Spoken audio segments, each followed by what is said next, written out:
In order to move on to the glass egg, I am going to right-click on my metal egg material, select Objects with Material, and then create a new layer for them. This will be my metal egg layer. I will turn its visibility off and the glass eggs on. And then I will switch over to my glass egg tab. Now with this, if you're very clever, you will start by looking up the index of refraction of a jelly bean, finding out what that is, and then plugging that here into this value. My guess is that it's probably going to be around a 1.3, but I just don't know for sure.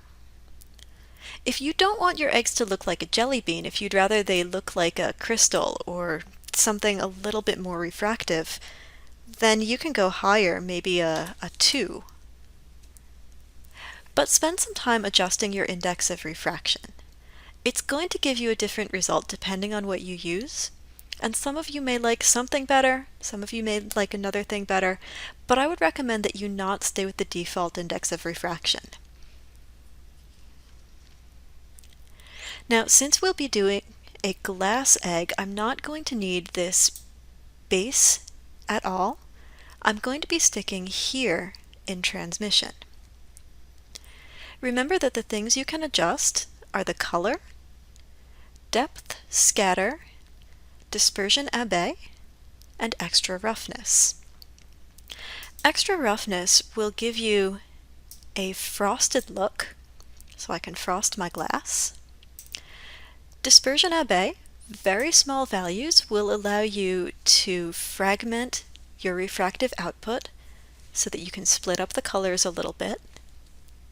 And depth and scatter will attempt to make your egg look like there's something in the center. So again, if you're going for a jelly bean, that might be a really interesting look. And with a jelly bean, I probably wouldn't use the dispersion Abbe.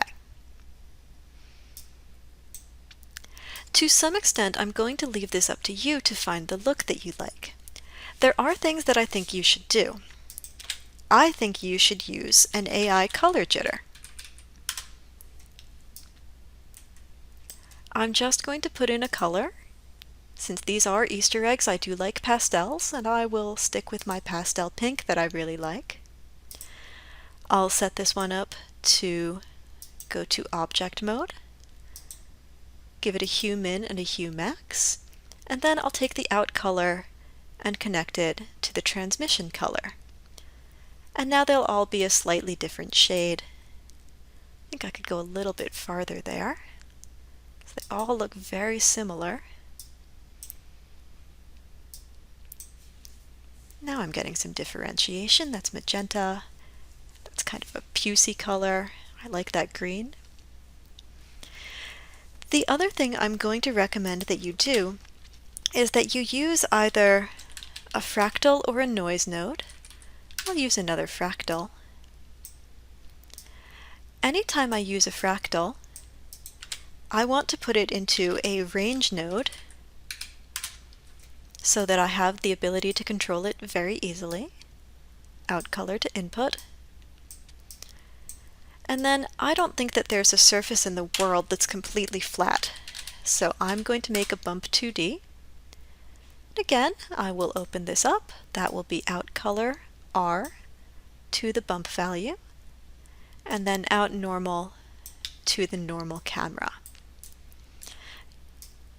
The default values will all be far too high. I will have to come into my bump depth and turn this bump depth down. I want this to be extremely subtle, so I'm going to start with 0.005. And I should see just a very slight breakup of the surface. That's all I'm looking for. If this is too much for you, that's okay. Keep turning that bump depth down. And that might be even better.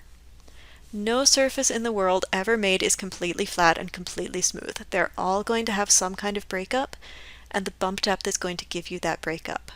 So they still look like glass, but now they look like they've got some minor surface imperfections. If it's still too much, come into your AI range node and just turn some of these values down, and you'll get even less. I think that looks pretty good. For me, I am going to do a little bit of depth and a little bit of scatter. Maybe too much there. And that's going to give me a really interesting collection of glass eggs. You find some that work for you. Yours don't have to look like mine, but I think these are going to look nice in my egg basket. So spend some time playing with the transmission values, add a color jitter for the color, and see what you can do to get a really subtle bump map that helps make the surface look a little more lifelike. When I get back, we will be dealing with the striped eggs.